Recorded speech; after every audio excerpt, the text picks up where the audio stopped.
To really understand how different strategies perform over time, let us turn to a powerful 20-year study by Charles Schwab.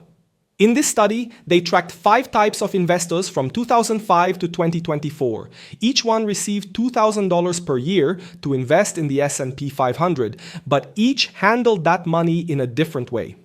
Peter Perfect represents the dream scenario.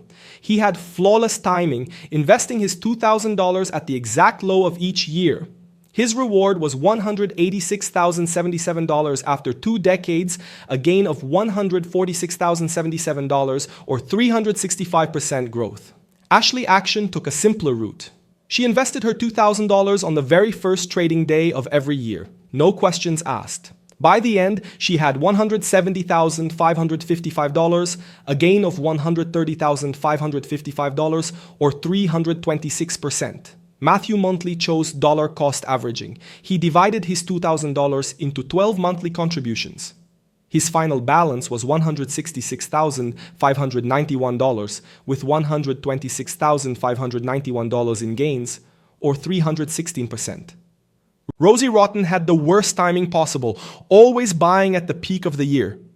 Even then, she ended with $151,343, a gain of $111,343 or 278%. Simply staying invested still paid off.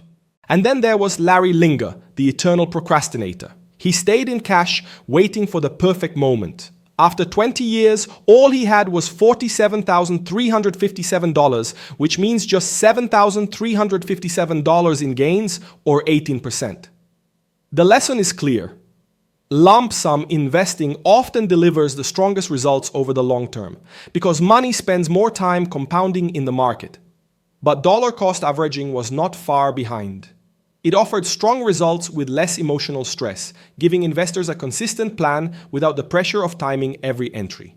Buying the dip may sound smart in theory, but in practice, it usually underperforms. Perfect timing is nearly impossible, and the cost of waiting on the sidelines can be devastating.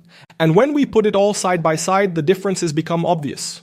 Peter Perfect with flawless timing came out on top. Ashley Action finished only $15,522 behind him, about 8% lower. Matthew Montley trailed by $19,486, about 10% lower. Rosie Rotten, with the worst possible timing, was $34,734 behind, about 19% lower. And Larry Linger, who never committed, ended a shocking $138,720 behind Peter, about 75% lower.